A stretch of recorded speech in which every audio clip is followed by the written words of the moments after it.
These are 7 habits highly effective golfers have in their game every single time they step out on the golf course. And I know for a fact, in fact, I would put on it every single golf club I have ever owned that this will slash your handicap, and you'll be down in the comments going, Alex, I've used at least 5 or 6 of these 7. Right, they're gonna be a minute each, they're gonna come at you thick and fast. Let's start with number 1. Let's think about it this way. When you're inside 7-iron yardage and down, so when you've got 7-iron in your hand, or you've got 8-iron, 9-iron or wedge, you never hit a full shot. We're gonna think Tommy Fleetwood. So we're gonna stand there, we're gonna grip down a little bit, so we're gonna leave roughly 2 fingers to the top end of our grip. That's how I would be normally. We're gonna grip down slightly. You're gonna find the middle of the club more often, and you're gonna hit better shots. We're gonna make shoulder height swings to shoulder height swings where our arm finishes across our chest. So if I showed you that again, it's that to that. That is what effective golfers do when they're in this scoring range. So this is number 1 on our list. Watch this fly. Look at this shot. That has not left a flag the whole time. Mic drop, boom. That is exactly how we should be playing those shots. That's number 1. Number 2 on our list, let's look at this hole, the 15th water bunker trouble. Now when driver isn't your friend, which can happen a lot of the time, let's be smart. Everyone loves their hybrid, so let's use our hybrid. Let's go on this hole right now and use your hybrid. Get the ball in play. Just because you've got driver doesn't mean you have to use it every single time. This is what I think to hit my hybrid. I tee up first thing, and this is how high I tee it, just a fingertip in the air, just there, like a fingertip underneath, ball then down. That's how I do it, and just treat it like an iron. And if you wonder what hybrid I'm gaming, I've gamed this for about 6 years. King F9, and yes, it is 1 length. It is 7-iron length. Look at it, it's like a cheating stick, I'll be honest with you. But I just trust it, I trust this old club. So, what I'm saying to you right here is, the pros don't hit driver all the time. A little bit of strategy comes into play when driver isn't feeling very good. I'm gonna aim up this right wing, I'm gonna keep it short of that bunker, and I'm gonna keep it in play, just like that. When you hit a bullet draw because you're more confident and it flies an absolute mile, absolute happy days. That's that tip done and dusted. Number 3 on our list, I told you these are gonna come at you thick and fast. Play with what you got.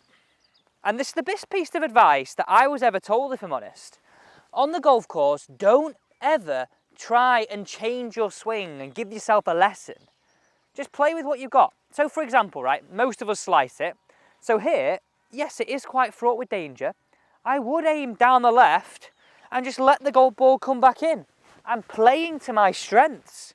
I'm playing to something that I know, rather than right now thinking, oh, I'm gonna try and hit it straight, overcompensate and hit it in the rubbish. So look, I'm gonna act like I sliced this one. I'm gonna aim left and just put my swing on it. And look how it's just coming back into play. Play with what you've got and you'll be more comfortable, hit more fairways, lower your scores. That's that point done and dusted. Play with what you've got, no matter if it's an iron, fairway wood, hybrid or driver. Number 4 on our list, and this is strategy when chipping. Now what I mean by this is percentage of flight to roll out. Now I'm carrying 3 wedges today. I've got my 58, this one here, my 54 and my pitching wedge. Now think about it this way. This is my 75% in the air, 25% rollout club. This is my 50% in the air, 50% rollout club. This is my 25% in the air, 75% rollout club. And yes, I do have my dogs' names on my wedges, Daisy and Bernie. Bernardo. Okay, so let's just show you these flights. And don't think about it any differently. Now, by all means, I'm probably not going to use, in this scenario right now, a 75% in the air, 25% rollout. That's more when I'm short-sided. But just to show you the flight, okay? So this is me playing this shot with this club. So see how it's all the way in the air and a little bit of rollout by that flag. Not the club we should use. But I wanted to really illustrate the differences in flight. Now watch this one. This is now my 54. This will be 50-50 in the air. So landing halfway, 50% in the air, 50% rollout. oh, down towards that flag. And then finally, my pitching wedge, this is my 25% in the air, 75% rollout. And if I'm honest, this would be the club that I would use on the golf course. But what I'm doing here is I've got a strategy to what I'm going to do on the course. I've got a strategy to what in the air I've got, to what rollout I've got, and just do it based on your clubs to help bring in shot selection. This leads me on to my next point, but let's see where they went. They were really good shots, those last two, weren't they? Look at where they finished. Now, my point number 5 is holding out with authority. Now, actually, they finished really, really close. So I'm going to move them a little further away, as if they were around that yardage. Yardage? Footage. Now, effective golfers don't miss these. These are the knee knockers. What we've got to do is play them like this. Find a marker. I've got a tee peg in my hand. Mark your golf ball, and every single time, line this up to the middle of the hole. All you need to know on this length of putt, and actually on the greens that we play 95% of the time, is where is the middle. Line it up in the middle, line your putt up, and picture trying to get the ball to land in the middle. And what I mean in the middle, if we look over the ball here, over the hole, sorry, trying to get it to land in here. Not trying to hit the back edge, trying to land in the middle. So it's not touching the back edge, it's going in at a good pace, not trickling, but never touching the back edge. That's how I've been told to do it for years, and something that I fully trust in every single time. There's a little bit of authority. Use your line, be confident, and simply just be really effective. That's point number 5. Number 6 on our list, aim. And aim when it's windy with driver. I want you to use the line on your golf ball to help you aim up, okay? Let me give you an example. Let's stand down here as if it was really windy. Let's take the scenario if the wind was massively off our left-hand side. I would aim my line down that left-hand side because I know I slice it a little bit, I fade it a little bit, I let the wind cushion it back in. That's exactly what I would do with my line. And it helps me be specific to a point using a line. Now, it's a little bit different when that wind's off your right. Think about it. If that wind's off our right, this way, and we are a slicer of the golf ball, there's no point aiming right because we're probably going to negate it too much. I would just always aim straight because you're going to be putting that spin on the golf ball and the wind's coming this way. It's going to like buffer it. It's going to keep it there, isn't it? That's what we need to think about.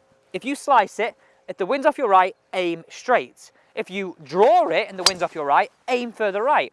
Flip the scenario depending on what your ball flight does as your go-to shot. But that is honestly my advice. And when you're walking behind your shot, this is what you do. A little bit of a check of the eye, check where it's aiming. Okay, I'm aiming towards that bunker. Walk in, club down, feet matching, ready to go, hit the shot. Now take a look at this shot. I'm so far below the green here. This is a really tough medium length bunker shot. Easy, I can leave this on this hill right here. It's a killer. This is point number 7. So let's get into the exact way you've got to do it. Simply open the face. So toe up, open, hands on. And to guarantee getting out first time every time, get your wide stance and just think this. Toe up, point the loft back at you. So practice that. So it's toe up, loft back at you. And you know what? I see all the top players when they're just waiting around, they have a club in the hand just like this. And I want you to do this, feeling the release that you've got. So look at me here. I'm toe up and I'm loft back at me with speed. We're not driving it, we're not moving the body too much, we're letting the club swing to generate the speed. So just think toe up, loft back at you. Now watch these 3, I'll play these 3. That's why I'm this confident in playing those bunker shots. Oh, that's going to be quite close. Not a lot of sand in here, is there? Play slightly here. And then toe up, feel the swing. That one's going to be really close, that final one. Really close. Look where they have finished. Told you that last one was dead close. That first one must have had some juice on it and come back, I reckon, off the back fringe. But look, effectively got the ball out first time every time in a very, very simple, easy way. Thanks so much for watching. These 7 habits really effective golfers have every single time they go out and play. Can't wait to see you use them.